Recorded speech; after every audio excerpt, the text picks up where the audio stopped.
पण कोपरगावचा विकास म्हणून काही विचार करणार की नाही आपण सर्वच जण? नेहमीच पाण्याचा प्रश्न, नेहमीच रस्त्यांचा प्रश्न, नेहमीच लाईटचा प्रश्न, हे मुद्दे घेऊन राजकारण केलं जातं.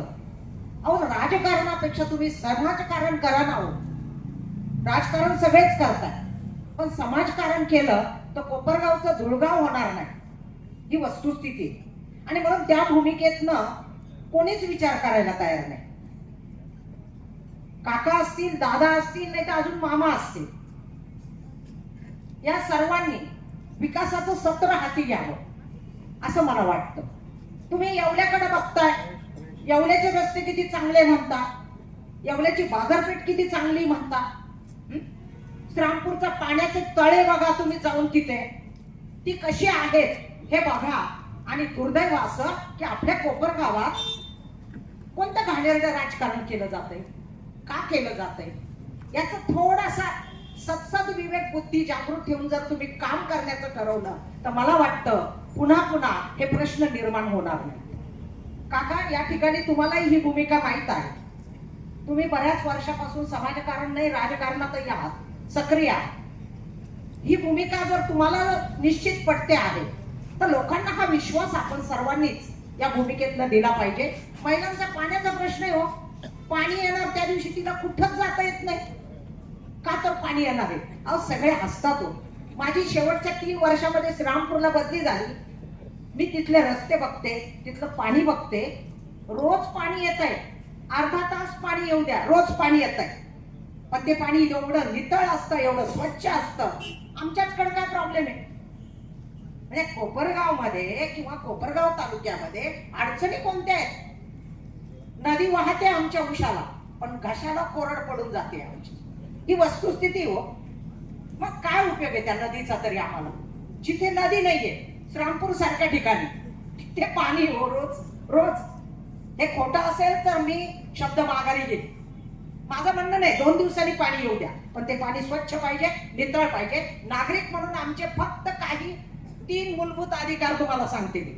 आम्हाला रस्ता नीट हवाय, आम्हाला पाणी वेळेत हवंय, आणि आम्हाला रस्त्यावरची लाईट ही खूप महत्वाची वाटते. तीच गेलेली असते, कारण घरातली तर आम्ही लावतोच, पण बाहेरच्या रस्त्यांवरची लाईट सुद्धा नसावी. त्याच्यासाठी 10 वेळा अर्ज करायचे आणि मग ते अर्ज केल्यानंतर सांगणार की आमच्या थ्रू अर्ज येऊ द्या. का बरं? आम्ही नागरिक नाहीये? आम्ही मतदान करत नाहीये? सांगा ना तुम्ही मला. ह्या भूमिका घेऊन जर आम्ही काम करणार असू तर निश्चितच ते राजकारण तुमचं समाजकारण होतं. पण नुसतं राजकारण करायचं असेल तर ते होत नाही. राजकारण वाईट नाहीये, राजकारण कुणाच्या हातात जातं हे वाईट आहे. आणि म्हणून ती भूमिका घेऊन विकासाचं सत्र हाती घ्या, निश्चित यश मिळणारच आहे. आपल्या निर्मला वहिनी या प्रभागातनं उभ्या राहिलेल्या आहेत. एक धडपड करणारी, काम करणारी ही मुलगी या ठिकाणी जर आपल्या पुढे येत असेल तर आपण निश्चित त्या भूमिकेतनंही विचार करायला हरकत नाही, कारण सोमाभाऊ त्यांच्या पाठीशी असतात. पण माझं म्हणणं आहे, नवऱ्याने पाठीशी राहावं, पुढे नाही जायचं. मग तिला जर तुम्ही तिकीट देताय, तिला जर तुम्ही पुढे आणताय, तिला 50% आरक्षणाची भूमिका देताय, तर त्या भूमिकेत तिलाही काही अधिकार दिले गेले पाहिजे. आणि मला वाटतं हे सगळ्यांनीच मान्य केलेलं. म्हणजे पुरुष वर्गाच्या याच्यात आमच्यावर उपकार आहे, आम्ही पुरुषांना कधी डावललेलं नाही, डावलणार नाही. पण ती भूमिका घेऊनच या ठिकाणी माझं म्हणणं असं आहे की राजकारण हे जरूर करा, राजकारण वाईट नाही. कोण करतं ना ते वाईट असतं. आणि म्हणून ती भूमिका घेऊन आम्हाला रस्ते, पाणी आणि आमचा मूलभूत अधिकार एक नागरिक म्हणून प्रत्येकालाच मिळाला पाहिजे. कारण मतदानाचा एकही रुपया मी स्वतः घेत नाही, कुणाकडनंच नाही. त्यामुळे मला बोलण्याचा अधिकार निश्चितच आहे. धन्यवाद. राजकारण म्हणून त्या माणसाला कोपरगाव शहराची जी काही विकासाची तळमळ आम्ही डोळ्यांनी पाहिलेली, आणि हे सगळं करण्याकरता तुमची साथ फार महत्वाची. साथ याच्याकरता महत्वाची की नगरपालिकेमध्ये फक्त मेजॉरिटीच्या जोरावर यांनी कोपरगाव शहरातील रस्त्यांच्या कामाला विरोध केला, पाण्याच्या तळ्याला विरोध केला. जर या लोकांची यांची जर मेजॉरिटी झाली तर कोपरगाव शहरामध्ये आशुतोष दादांनी शासनाकडून किती पण निधी आणू, आशुतोष दादांनी समजा 1 ते 4 नंबर एकच तळ झालंय, 5 नंबरचं तळ कॉन्क्रिटीकरण, 1 ते 4 नंबर तळ्याचं पण आपल्याला कॉन्क्रिटीकरण करायचंय आणि आपल्याला रोज पाणी घ्यायचंय. हे आशुतोष दादांचं स्वप्न आहे. पण भविष्यामध्ये जर या लोकांची चुकीच्या लोकांच्या आपण जर सत्ता दिली, हे लोक ते ठराव होऊन देणार नाही. कोपरगाव शहरामध्ये पाणी आशुतोष दादांच्या स्कीम मंजूर करून आणल्या त्या सगळ्या फेल करून टाकतील आणि आपल्या शहराला पुन्हा एकदा धुळगाव आणि पुन्हा महिन्याने पाणी भेटेल. पूर्वी या कोपरगाव शहरात मुली सुद्धा कोणी देत नव्हतं, एक महिन्याने पाणी येते गावामध्ये, अशी परिस्थिती होती. म्हणून तुम्हाला विनंती करतो, येत्या 20 तारखेला कोणाचंच काय ऐकू नका. फक्त हे 4 वर्ष आशुतोष दादा आमदार आहे, काका 5 वर्ष नगराध्यक्ष राहणार आहे. आम्हाला पुन्हा इथून येऊन म्हणजे जर काही कामं नाही झाले, आम्हाला तुमच्या समोर येऊन भाषण करायची सुद्धा हिंमत राहणार नाही जर काम नाही झालं.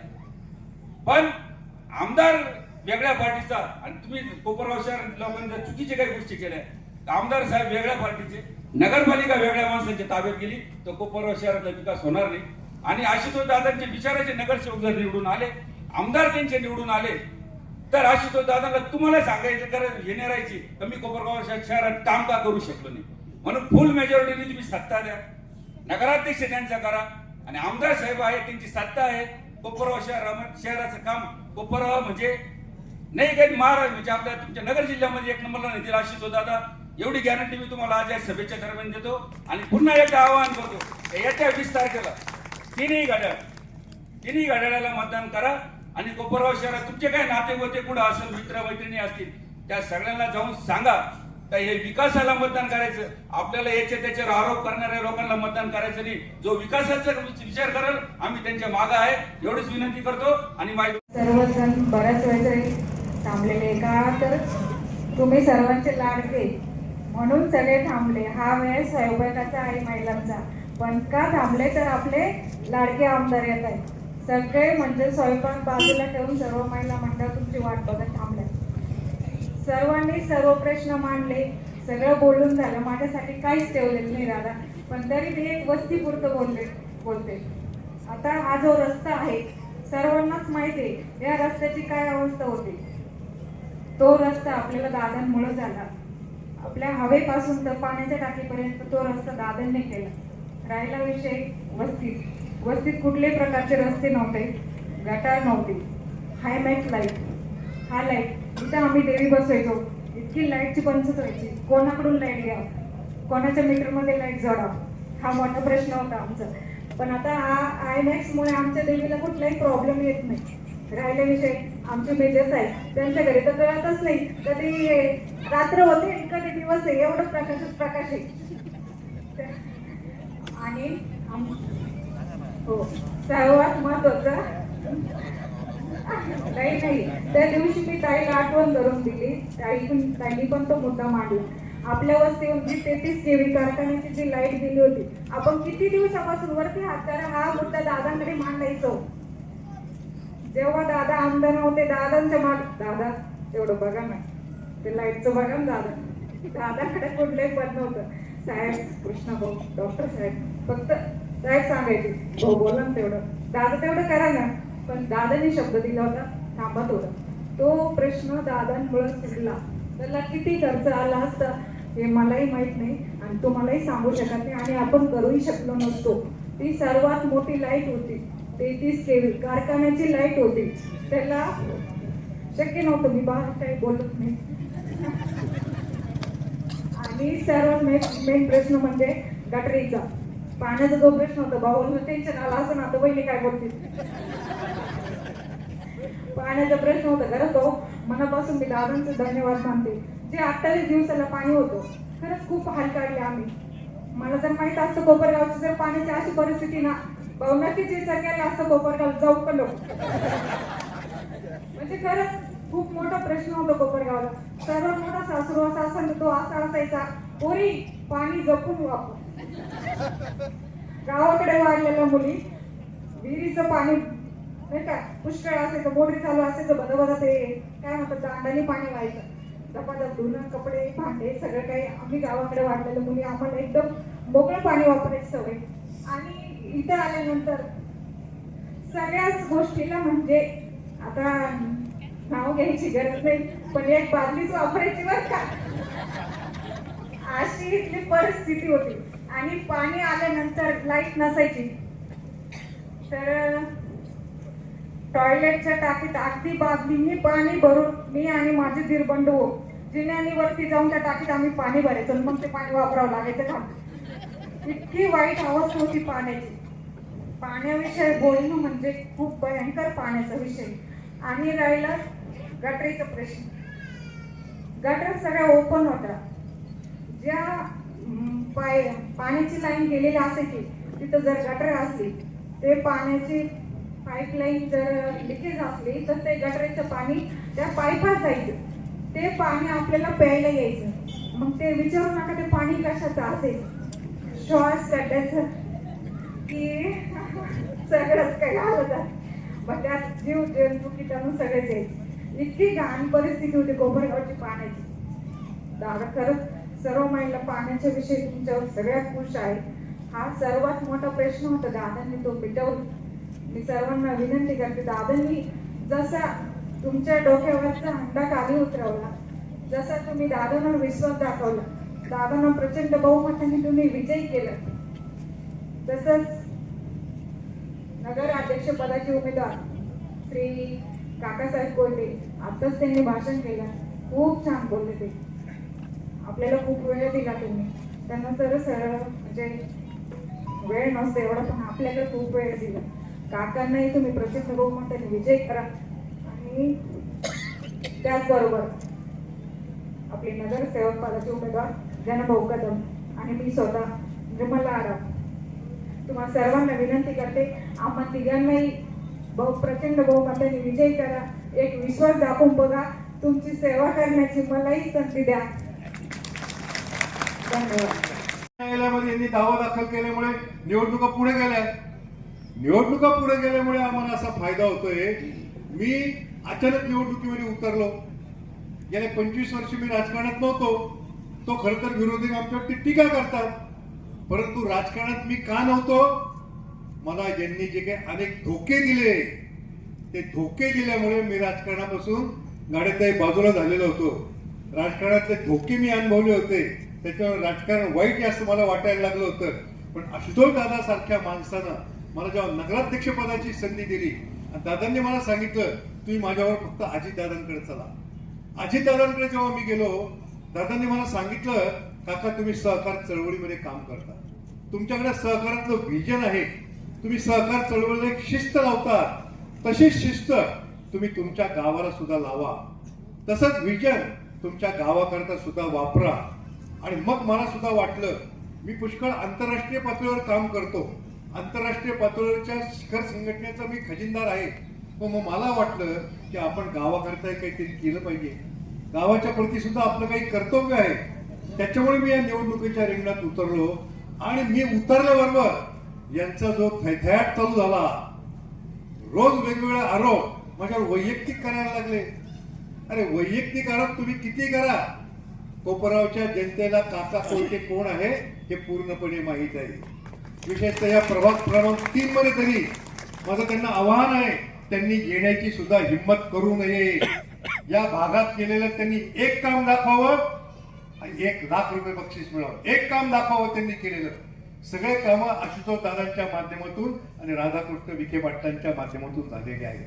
त्या राधाकृष्ण विखे पाटलांवर हे टीका करतात, त्याच्यामुळे विखे पाटलांनी त्यांना त्यांच्या सभेमध्ये काय उत्तर द्यायचं ते दिलेलं आहे. त्याच्यामुळे त्यांचं सगळं महाराष्ट्रात हसू झालेलं आहे. त्याच्यामुळे त्यांनी या प्रभागात तरी येण्याची हिंमत करू नये. हे निवारा, सुभद्रानगर, सनशाईन टॉवर, रिद्धी सिद्धीनगर, या आढाव वस्ती ही माझी घरची मंडळी आहेत अहो, या मला विसरू शकत नाही. या भागानं आमच्यावर प्रचंड प्रेम केलेलं आहे. मला आयुष्यात जे काही मिळालेलं आहे ना ते या प्रभागाने मिळालेलं आहे. मी मोठा झालो तो या परिसरामुळे मोठा झालेलो आहे आणि त्याची जाणीव ठेवून मी या निवडणुकीमध्ये उतरलेलो आहे. फक्त एक लक्षात घ्या, मी नगराध्यक्ष होऊन एक उपयोग नाही. माझ्या विचाराचे, आशुतोष दादांच्या विचाराचे 30चे 30 नगरसेवक निवडून आले पाहिजे. तुम्ही म्हणाल आमचं तर काही इतर प्रभागात मतदान नाही, मग तुमचे नातेवाईक असतील, पाहुणेरावळे असतील, मित्रमंडळी असतील, त्यांना तुम्ही सांगा की आशुतोष दादांच्या कामामध्ये खोडा घालणाऱ्या पार्टीला तुम्ही निवडून देऊ नका. 30चे 30 उमेदवार तुम्ही आशुतोष दादांच्या विचाराचे निवडून द्या, तरच मला नगरपालिकेमध्ये काम करता येणार आहे. नाहीतर मी नगरपालिकेमध्ये निवडून गेलो, मी एखादा ठराव मांडला, तो ठराव जर नामंजूर झाला तर आपल्याला पुढचे कामं करता येणार नाही. आणि तशी नीती आहे या विरोधकांची. एक लक्षात घ्या, त्यांनी काम करताना आशुतोष दादांनी 5व्या तळ्याचं काम केलं. गाडीत तुम्ही सांगितलं शुद्ध पाण्याची अपेक्षा केली, ते शुद्ध पाणी का येत नाही याला कारण विरोधक आहे. त्यांचे 5व्या तळ्याचं काम लांबवण्याचा प्रयत्न केला, वारंवार न्यायालयामध्ये गेले, 36 तारखा न्यायालयामध्ये झाल्या, कोट्यवधी रुपये त्या तारखांकरता ज्यांनी खर्च केले, त्या कोट्यवधी रुपये यांनी तळ्याच्या कामाला लावायला पाहिजे होतो. आपला वेळ विकासामध्ये खर्च करायला पाहिजे होता. ते अनेक वेळा गर्जना करायचे, 5व्या तळ्याच्या ऐवजी निळवंड्याचं पाणी आलं पाहिजे. अरे तुम्ही निळवंड्याचं पाणी येणार, तुम्हाला अडवलं कोणी? तुम्ही 5व्या तळ्यामध्ये का आड येत आहे? त्या 5व्या तळ्याच्या कामाला उशीर झाला, नाही तर तो जो फिल्टर प्लांट होता तो सुद्धा त्याच निधीमध्ये आलेला होता. त्या 5व्या तळ्याचं काम लांबल्यामुळे त्या फिल्टर प्लांटचं काम अपुरं राहिलेलं आहे. ते आता पूर्ण झाल्यानंतर सर्व कोपरावच्या जनतेला शुद्ध पाणी निश्चितपणे येणार आहे. आणि दादांनी जे मला उमेदवारी द्यायला सांगेल, कोपरगाव शहरामध्ये कुठेही एवढ्या ओपन स्पेसेस डेव्हलप झालेल्या नसतील तेवढ्या आपण या भागामध्ये केलेल्या आहे. काही ओपन स्पेसेस मध्ये महादेवाचं मंदिर बांधलं, कुठं बजरंग बलीचं मंदिर बांधलं, कुठं विठ्ठल रुक्मिणीचं मंदिर बांधलं, कुठं देवीचं मंदिर बांधलं. असे मंदिरं ठिकठिकाणी बांधल्यामुळे त्या आपल्या या प्रभागाचं पावित्र्य वाढलेलं आहे. माझ्या घराच्या समोर जर तुम्ही बघितलं, लहान मुलांकरता क्रीडांगण केलेलं आहे, ज्येष्ठ नागरिकांकरता ज्येष्ठ नागरिक विरंगुळा केंद्र केलेलं आहे. जनभाऊच्या घराजवळ जर तुम्ही बघितलं, सगळ्या ओपन स्पेस मध्ये पेवर ब्लॉक बसवलेले आहे. असे या प्रभागातल्या सर्व ओपन स्पेसेस कुठेही आपण अतिक्रमण होऊ दिलेलं नाही, कुठे अतिक्रमण होऊ दिलेलं नाही, कुठं कचरा कुंडी होऊ दिलेली नाही. अशाच प्रकारचा मला कोपरगाव शहर विकसित करायचं आहे आणि ते विकसित करण्याकरता दादांनी माझ्यावर जबाबदारी सोपवलेली आहे. आता आणखी काही प्रश्न असतील तुमचे या प्रभागाचे तर मला सांगा, परंतु मला वाटतं हा आपला प्रभाग असा आहे, या ठिकाणी काही समस्याच आपल्याला ठेवायच्या नाहीये. पुढच्या जास्तीत जास्त 1 वर्षामध्ये समस्या मुक्त प्रभाग मी जाहीर आवाहन करीन. पुढच्या 1 वर्षामध्ये कोणी यावं आणि सांगावं की या प्रभागामध्ये हे काम राहिलेले आहे, त्याला 1 लाख रुपयाचं बक्षीस आम्ही निश्चितपणे देऊ. छोटे मोठे कामं राहिलेले असतील ते सुद्धा कामं आपल्याला निश्चितपणे बंधू भगिनींना संपवायचे आहे. आणखी एक या भागामध्ये मला नंतर आणखी आनंद झाला. आढा वस्तीवर मला बघायला मिळालं, एका घरामध्ये पैठण्या तयार केल्या जातात. आहेत किती महिला इथं पैठण्या तयार करतात? तुम्ही किती महाग आहे तुमच्याकडे?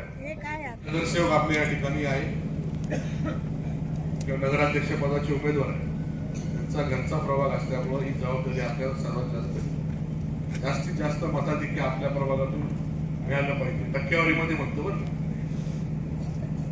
जास्तीत जास्त मताधिक्य आपल्या इथून मिळालं पाहिजे, जेणेकरून बाकीचे लोक म्हटले पाहिजे वा घरच्या प्रभागातून त्यांनी जास्तच मताधिक्य घेतलेले.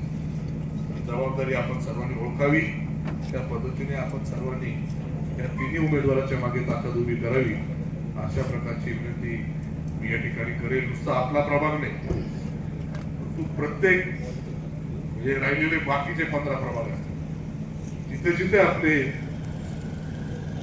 नातेवाईक असतील, मित्र असतील, ओळखीचे लोक असतील, यांना देखील आपण सर्वांनी या ठिकाणी विनंती करावी का आपल्या प्रभागातील घड्याळाचं चिन्ह बटन, घड्याळ चिन्हाचं बटन दाबून आपल्या प्रभागातील देखील उमेदवार त्या ठिकाणी निवडून द्यावे. त्याचं कारण असं आहे, तर आपला 5 नंबर तलाव ज्यावेळेस चालू झाला, त्या तलावाचं काम थांबावं म्हणून समोरचे लोक यांनी कोर्टामध्ये केसेस केल्या, 36 तारखा घातल्या, त्यांनी कोट्यवधी रुपये खर्च केले. आणि एक प्रत्येक केसमध्ये एवढीच मागणी, त्या 5 नंबर तलावाचं काम पहिलं थांबवा. त्यांना तुमच्या अडचणीशी काही घेणं देणं नाही, त्यांना फक्त त्यांचं राजकारण महत्वाचं. जर 5 नंबर तलाव पूर्ण झाला तर पाण्याचा प्रश्न कमी होईल, आणि पाण्याचा प्रश्न जर कमी झाला तर तुमच्याकडनं माझ्याकडनं तुमच्या अपेक्षा जास्त वाढतील. आणि म्हणून तुम्ही मला पुन्हा एकदा काम करण्याची संधी द्या. ही भीती त्यांच्या मनामध्ये होती. 5 नंबर तलावाचं काम बंद पाडायचं, एनकेन प्रकारे बंद पाडायचं, ही भूमिका त्यांची होती. 40 वर्ष आपण त्यांना आमदार म्हणून काम करायचं. आपल्या देशाला 80 वर्ष स्वातंत्र्याचे होणार आहे 2027 मध्ये. या 2027 वर्षाच्या 80 वर्षाच्या स्वातंत्र्यामध्ये आपण समोरच्या लोकांना 40 वर्ष आमदार म्हणून काम करण्याची संधी, निम्मा वेळ त्यांना दिला 40 वर्ष, तरी आपण पाणी भरत असतो. काय दुर्दैव आहे आपलं म्हणायचं. म्हणून आपण सर्वांनी गांभीर्याने विचार करण्याची गरज आहे. आमदारकी तर 40 वर्ष दिली, नगराध्यक्ष नगरसेवक कायम त्यांच्याच त्या ठिकाणी निवडून आले. आता एवढी सगळी सत्ता देऊन सुद्धा आपल्या सर्वांना अडचणीत ठेवायचं काम त्यांनी सातत्याने केलं. आणि त्यांचा एकच उद्देश, तुम्ही लोक अडचणीत राहिले तर तुम्ही त्यांच्या पाया पडाल, तर तुम्ही त्यांना विचारायला लागला. माझा अप्रोच असा आहे, आपल्याला अडचण दिसते, ती अडचण कशी सोडवायची, ती अडचण सोडवल्यानंतर पुढच्या अडचणीकडे आपण जायचं. या पद्धतीने मी काम करणार कार्यकर्ता. आपला पाणी प्रश्न 3 वर्षामध्ये सोडवणारच आहे. पाणी प्रश्न असेल, गटारीचा प्रश्न असेल, आपल्या रस्त्यांचे प्रश्न असतील, हे मूलभूत गरजा आहे. हे आता आपल्याला मिळालंच पाहिजे. याच्या पुढे जाऊन आपल्याला काम करायचं. आपल्या प्रत्येकाच्या कुटुंबामध्ये आपले मुलं आहेत. प्रत्येकाला वाटतं आपल्या आई वडिलांजवळ राहून म्हातारपणामध्ये, आजारपणामध्ये त्यांना आधार द्या. परंतु या ठिकाणी रोजगाराच्या संधी तेवढ्या प्रमाणामध्ये उपलब्ध नाही. याच्यावर आपल्याला काम करायचं. आपल्या माता भगिनी, आपण सर्वजण बसलेलो आहे. आपल्या प्रपंचाला आधार लागावा. आपल्या मुलीच्या लग्नासाठी आपल्याला 2 पैसे काढता यावे. मुलांच्या शिक्षणासाठी आपल्याला 2 पैसे लावता यावे. ही भूमिका आपण त्या ठिकाणी घेऊन कुठला ना कुठला रोजगार त्या ठिकाणी करण्याचा प्रयत्न.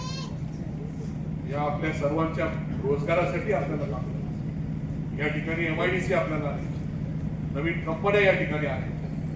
यासाठी माझा प्रयत्न त्या ठिकाणी असणार आहे. त्या दृष्टीने मी काम करण्याचा प्रयत्न करतो. इथं पाणी, रस्ते, गटारीच नाही, या बेसिक गोष्टी जर आपल्याकडे नसतील तर इथं कंपनी येणार आहे. या गोष्टी सुधारवताना मागचे 5 वर्ष आपले गेले. पुढचे 2-3 वर्ष सगळे प्रश्न आपल्याला सोडून रोजगाराच्या प्रश्नाकडे आपल्याला त्या ठिकाणी बघायचं. आणि म्हणून माझी आपल्याला कळकळीची, मला आपण आमदार करून 1 वर्ष झालेलं आहे. पुढचे 4 वर्षाचा आमदार मी आहे. या 4 वर्षामध्ये राहिलेले मूलभूत प्रश्न सोडवणारच आहे, सोडवणार आहे. पण आपले जे काही शासनाचे निधीचे पैसे असतात ते नगरपालिकेकडे त्या ठिकाणी द्यावे लागतात. म्हणून नगरपालिकेमध्ये आपला हक्काचा नगराध्यक्ष असतो, आपल्या हक्काचे नगरसेवक असते, तर तो निधी त्या ठिकाणी खर्च होतो. नाही तर असे समोरचे लोक आहेत, त्यांना आपल्या शहराच्या, आपल्या अडचणीशी काही घेणं देणं नाही. आलेला निधी तसाच पडून राहून द्यायचा, अखर्चित ठेवायचा. आणि ज्यावेळेस नगरपालिकेची निवडणूक 2030 साली पुढच्या 5 वर्षांनी होणार आहे, त्याच्या अगोदर कामं चालू करायची. या भूमिकेचे लोक किंवा या प्रवृत्तीचे लोक त्या ठिकाणी जाऊ नये याची काळजी आपल्याला या ठिकाणी घ्यायची. पुढच्या 4 वर्षामध्ये मी आपल्याला परत या ज्या काही म्हणजे पिण्याच्या पाण्याच्या बाबतीमध्ये बोलूच देणार नाही, कारण मी आपल्याला रोज पाणी देणार आहे, हा माझा शब्द आपल्याला. त्या पद्धतीने मी काम करतोय. आता आपल्याला या निवडणुकीमध्ये तो निकाल घ्यायचा आहे. नगराध्यक्ष आपले सर्व नगरसेवक हे घड्याळ चिन्हाची निवडून येण्यासाठी आपल्या सर्वांना प्रयत्न करायचे. ही निवडणूक आपण सर्वांनी गांभीर्याने घ्यावी. ही निवडणूक 9 वर्षानंतर होते आणि पुढचं भविष्य ठरवणारी निवडणूक असणार. जर इथून पुढं जर चुकीचा माणूस त्या ठिकाणी निवडून गेला ते पुढचे 4 वर्ष किती जरी निधी मंजूर करून आणला ते कामं शहरासाठी पूर्ण देण्याची भूमिका समोरच्यांची राहील. म्हणून माझा हक्काचा नगराध्यक्ष, हक्काचा नगरसेवक या ठिकाणी काम करण्याला पाहिजे. या पद्धतीने आमदारकीची पूर्ण जबाबदारी आपण सर्वांनी मला दिली. राज्यामध्ये 5व्या क्रमांकाचं मताधिक्य आपण मला दिलेलं याची जाणीव मला आहे. म्हणून त्या पद्धतीने काम करण्याचा प्रयत्न मी त्या ठिकाणी करतोय. माझ्याबरोबर माझे हक्काचे नगराध्यक्ष नगरसेवक जर असतील तर कामाची गती अजून दुप्पट होणार आहे याची खात्री मी आपल्या सर्वांना देतो. आणि ते जबाबदारी आपण सर्व या प्रभागातून देणारच आहे. पूर्ण शहरामधून त्या ठिकाणी मिळावी ही जबाबदारी आपण सर्व प्रभागातील सदस्यांनी घ्यावी अशा प्रकारची विनंती आपल्याला या ठिकाणी करतो. आपण सर्वजण मोठ्या संख्येने बराच काळ थंडी असून सुद्धा या सभेसाठी उपस्थित राहिला त्याबद्दल आपल्या सर्वांचे मी आभार व्यक्त करतो आणि माझे 2 शब्द थांबवतो. धन्यवाद.